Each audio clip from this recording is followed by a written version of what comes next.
Assalamualaikum warahmatullahi wabarakatuh. Selamat pagi, salam sejahtera untuk kita semua.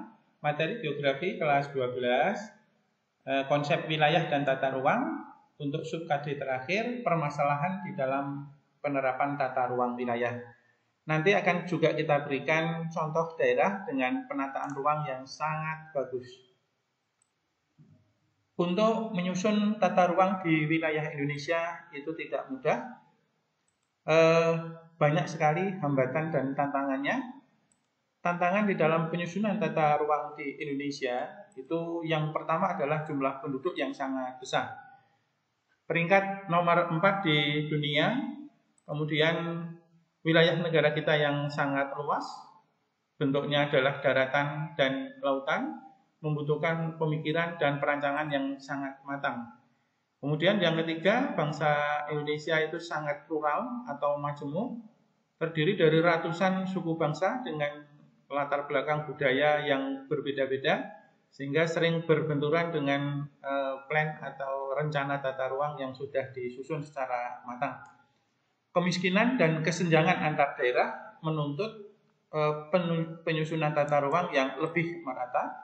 Kemudian bencana alam yang tinggi, mengingat Indonesia adalah negara dengan kadar bencana alam, yaitu khususnya gempa bumi, gunung meletus yang paling sering di dunia, di samping bencana-bencana alam yang lain, sehingga sering membuat tata ruang wilayah yang sudah dibangun dengan baik bisa menjadi rusak.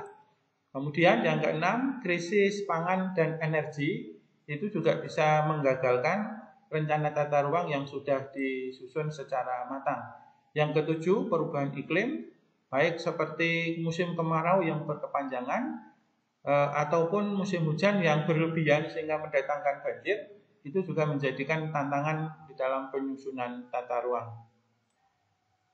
Selanjutnya, setelah dalam proses pelaksanaan pembangunan, permasalahan yang muncul di dalam penyusunan tata ruang, yang pertama adalah meningkatnya kebutuhan akan tanah, menuntut perubahan dan sebagainya, membuat orang akan terus berjuang untuk mendapatkan tanah. Yang kedua, terjadi alih fungsi tanah. Seperti saya zoom pada gambar berikut ini, kalau kita amati, ini sebenarnya adalah lahan produktif yang sangat subur. Tetapi karena bertambahnya penduduk membuat pemukiman harus dibuat, sehingga lahan-lahan subur akan terus berkurang. Kemudian yang berikutnya adalah penggunaan ruang yang tidak sesuai dengan peruntukan, termasuk ini tadi, mestinya untuk lahan produktif tetapi harus dipakai untuk pemukiman. Yang nomor 4 adalah konflik kepentingan antar wilayah pusat daerah, daerah dengan daerah. Juga ada konflik kepentingan antar dinas atau sektor, seperti kehutanan dengan pertambangan, yang kalau kita gambarkan di contohnya adalah diperhatikan selalu sering terjadi konflik antara dinas kehutanan dengan pertambangan, di mana ketika kawasan lindung itu mestinya harus dilindungi, tetapi ternyata diketemukan barang tambang, maka demi kepentingan ekonomi hutan lindung itu harus dirusak. Ya, suatu gambaran yang sangat menyedihkan. Di satu sisi secara ekonomi sangat profit, tetapi dari segi kelingkungan ini sangat merugikan dan tidak sesuai dengan perencanaan tata ruang suatu wilayah. Kemudian bahkan yang kelima, sering dipengaruhi keputusan atau kebijakan politik sehingga menguntungkan kelompok-kelompok tertentu. Yang keenam, berkurang dan menurunnya kawasan lindung. Yang ketujuh, rencana tata ruang wilayah pusat sering tidak sinkron, tidak terintegrasi dengan di daerah. Perencanaan tata ruang sebenarnya adalah untuk mempertahankan kawasan lindung, tetapi tetap menyediakan peruntukan kebutuhan bagi manusia. Biasanya, lingkaran yang membuat kerusakan lingkungan alam dengan tidak mematuhi tata ruang adalah suatu kawasan hutan lindung yang kemudian harus berubah fungsi setelah dibakar. Fungsinya itu adalah bisa untuk pertambangan, bisa untuk kawasan industri atau pabrik, bisa untuk pemukiman, dan juga akhirnya perluasan kota-kota besar akan bisa merusak. Dibutuhkan konsistensi konsistensi di dalam penyusunan rencana tata ruang wilayah. Bagaimana menyusun tata ruang wilayah yang baik? Suatu wilayah yang baik sejak dulu mesti direncanakan secara matang. Maka penyusunan rencana tata ruang wilayah harus yang pertama adalah integratif, menyeluruh dari pusat sampai ke daerah. Yang kedua konsisten dilaksanakan. Ketika dilanggar harus ada hukuman yang tegas. Yang ketiga independen, harus dijauhkan dari kepentingan politik. Yang keempat harus selaras. Jadi manusia dan lingkungan harus dipikirkan secara bersama-sama dan terjamin untuk generasi yang akan datang.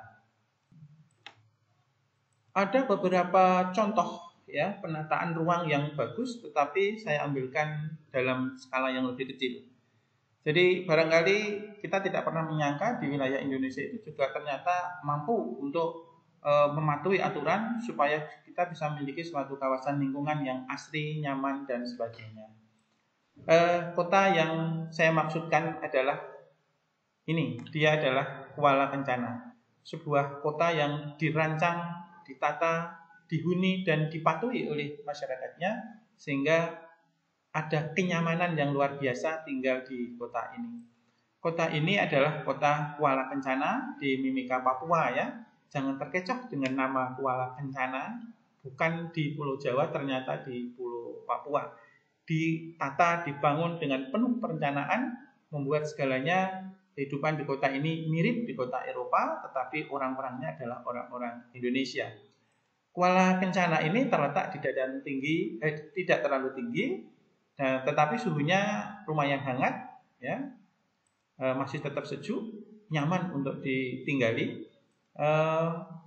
Di tengah kota kita tidak akan pernah menjumpai tiang-tiang listrik, kabel-kabel, telepon dan sebagainya bergelantungan di atas karena semuanya sudah pakai sistem tanam. Ya, kita tidak menjumpainya, semuanya pakai sistem tanam. Kita hanya menjumpai pohon-pohon rindang yang sangat luar biasa. Bahkan tata airnya juga sangat sempurna, sangat bersih. Ketika air di rumah kita mengalir keran-keran pam itu bisa langsung diminum. Kota ini berpenduduk sekitar 20.000 jiwa. Tidak hanya itu, fasilitas kota disusun secara lengkap ya dan nyaman untuk ditinggali. Dan ini membuat seluruh warga kota sangat nyaman tinggal di dalamnya. Ini adalah gambaran kota Kuala Kencana yang disusun secara matang.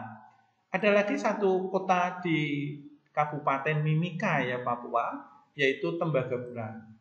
Kota ini jauh lebih dulu. Kalau tadi Kuala Kencana dibuat atau diresmikan oleh Presiden Soeharto tahun 1995, kota ini juga diresmikan oleh Presiden Soeharto tahun 1973. Adalah Tembagapura. Kota indah di atas awan karena di tempat yang lebih tinggi dari kota Kuala Kencana tadi, dihuni oleh 20.000 jiwa penduduk, memiliki tata kota yang sangat bagus, fasilitas lengkap dan berstandar internasional. Dua kota tadi adalah dua buah contoh penataan ruang yang bisa dipatuhi oleh masyarakatnya. Ketika hukum ditegakkan, maka masyarakat akan bisa mematuhi dan tidak melanggar penggunaan tata ruang di suatu wilayah. Semoga contoh-contoh ini, walaupun ini adalah contoh skala kecil, bisa memberi gambaran bahwa kita bisa mematuhi tata ruang apabila penegakan hukum itu disiplin. Semoga akan muncul tata ruang baru yang terbaik di Indonesia. Terima kasih atas perhatiannya. Wassalamualaikum warahmatullahi wabarakatuh.